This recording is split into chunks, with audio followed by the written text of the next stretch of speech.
merhaba. Tozlu garajımızdaki incelemelerimiz devam ediyor arkadaşlar.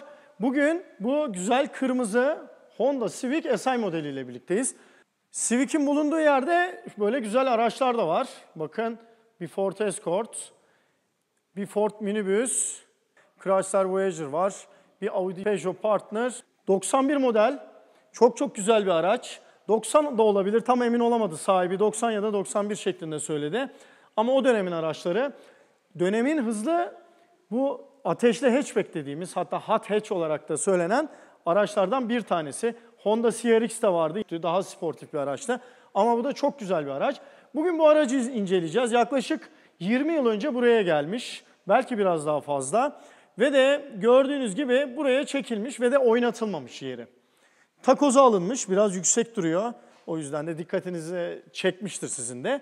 Şimdi inceleyeceğiz. Dışını, içini, altını, motorunu, her yerine bakacağız. Hatta çalıştırmayı bile deneyeceğiz. Çok da güzel bir motoru var arkadaşlar. 90'lı yılların çok beğenilen modellerinden bir tanesiydi. Hatta 80'lerin sonu. Bakın, hatları çok güzel. 3 kapılı bir hatchback. Yani tek kapı olarak adlandırılan hatchbacklerden diyebiliriz. Çok fazla giremiyorum. Çok dar çünkü. Ama oradan girmemiz gerekecek yine. Hemen gözüme bakın, buralar çarpıyor. Boyaları dökülmüş. Ama macun yok. Direkt. Hemen şöyle arka tarafa bir geçelim. Bir arkasına bakmadan geçmemek lazım öyle güzel bir arabanın. Tozlar her yerde. Evet, Honda. Burada yazımız. Egzoz ucumuz pek görünmüyor. 1.6 iyi olarak da görünüyor. Motora zaten detaylı bir şekilde bakacağız. Spoilerimiz çok şık. Aracın sportifliğini vurguluyor. Tavanından geçiyoruz. Evet, tavanı da iyi durumda görünüyor. Sunroof'lu aracımız, o da güzel bir özellik. Bir de öbür tarafına bakmak istiyorum. Zor girip çıkıyorum. Yeri bayağı sıkışık. Önü çok şık. Zaten CR-X de oldukça benzerdi. Hemen hemen aynı ikisinin önü.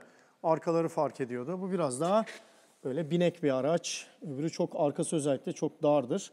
Jantlar bu arada gördüğünüz gibi CMS marka, bir yerli marka, değiştirilmiş. Orijinal jantları değil aracın. Zaten yüksek duruyor bir de takozlardan dolayı. Bu kadar girebiliyorum.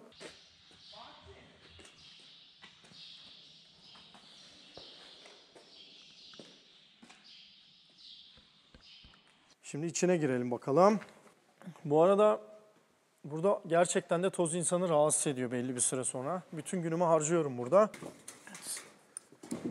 Anahtarı böyle. Orijinal anahtarı. Girmek çok zor ama gireceğim. Böyle bir araç bulmuşum. Girmeden bırakmam arkadaşlar. Dışarıdan bakamayacağız. İçeriden şöyle girelim.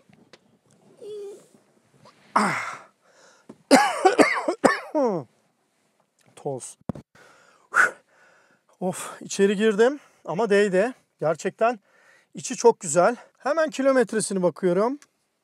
45.265 kilometre. Yani böyle bir Civic SI biraz zor bulunur. Zaten aracın ne kadar temiz olduğu, bakın içindeki bu kapı döşemelerinden, plastiklerinden, birçok yerinden belli oluyor.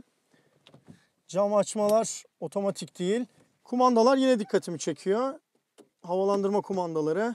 Yine 80'lerin sonu, 90'ların başı sürgülü arkadaşlar. Görüldüğü gibi teybi gitmiş. Burada kül tablası var. Vitesini merak ediyorum. Değişimleri nasıl acaba? Çok güzel, yağ gibi. Ama burada işte bu tozun etkisi, vites topuzları bütün arabalarda yapış yapış olmuş. Plastikler tabii birazcık özelliklerini kaybediyor. Koltuklarına bayıldım. Hem sportif hem de çok iyi korunmuş. Zaten araç 40.000 kilometrenin hemen üstünde. 45.000 kilometre civarında. Neredeyse ilk günkü gibi. Şuna bir temizlik yapın. Pırıl pırıl olur bu araba. 3 kollu direksiyonumuz şu an boşta olduğu için rahat bir şekilde dönüyor. Sportif bir direksiyon. Arkaya bir bakalım isterseniz. Yerimi bir değiştireyim. Burada herhalde bunu önceden bir kaldırmışlar. Evet, kaldırılmış. Biz de fazla zorlamayalım. İç kısımları da iyi durumda. Bayağı sıkıştım. Bu arada bagajını da bir göstermek istiyorum. Arkadan açamıyoruz.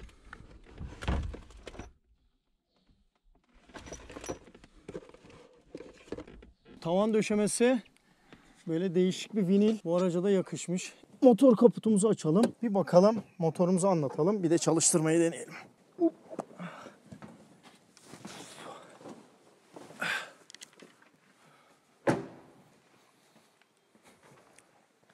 Bunda da normal tip motorumuz. Karşımızda D16Z2 Honda motorumuz duruyor. Bu motor sıralı 4 silindirli ve enjeksiyonlu bir motor ve de bu güzel bir enjeksiyon sistemi. Böyle sadece bir püskürtme sistemi değil, motorun devrini, hava akışını, soğutma sıvısının sıcaklığını, hatta yağın sıcaklığına kadar ölçüp ona göre bir yakıt enjeksiyonu gerçekleştiriyor. Yani verimli. Bu arada belirtilmesi gereken bir noktada bu üstten tek egzantrikli bir motor ama 16 valfli bir motor. 110 PS güç üretebiliyor ve bu motor Rover'ın 216 ve 416 modellerinde de kullanılmış. Kilometresinin düşük olduğundan bahsettik. Motorda öyle göze çarpan bir sıkıntı yok. Mesela akünün bulunduğu yerlerde pul şeyler var. O çok büyük sıkıntı değil. O aküden kaynaklanan şeyler. Bir de şuraya bakalım. Bakın motor kaputunun içindeki muhafaza da gayet iyi. Bütün orijinal kağıtları üstünde. Gerçekten çok güzel bir araç. İstediğiniz kadar varmış arkadaşlar. Anlamışsınız daha uzaktan bu aracın ne kadar orijinal bir araç olduğunu. Şimdi o yüzden gelin bir de motoru çalıştırmayı deneyelim. Bakalım çalışacak mı, çalışmayacak mı? Hep beraber bir görelim arkadaşlar.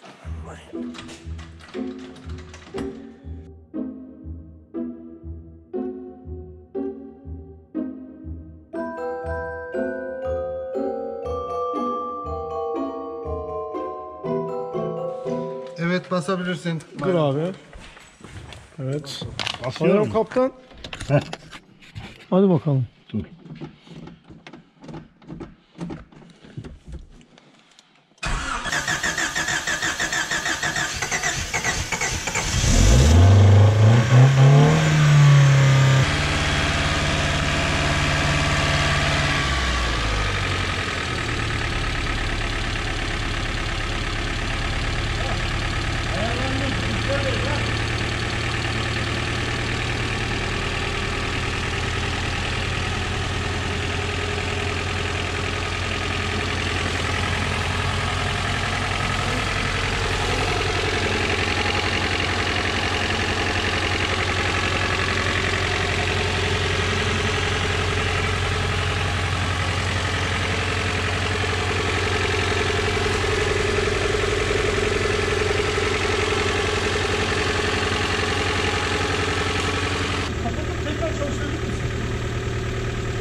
Bir daha bas bakalım Bayram kaptan.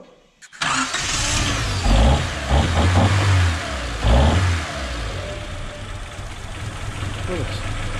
Tıkır tıkır çalışıyor.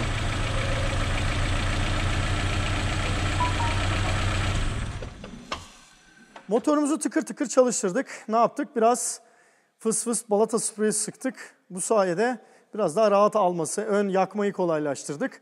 Ve de benzin takviyesi de yaptık. Ve de ne oldu? Rahat bir şekilde vakum yaptırdık ve motorumuzu çalıştırdık arkadaşlar. 20 yılın sonunda bu motor tıkır tıkır çalıştı. Şimdi isterseniz son olarak aracın bir altına bakalım. Motor kaputumuzu kapatalım. Evet. Şöyle bir ön taraftan bir bakalım. Yine paslanma belirtileri var.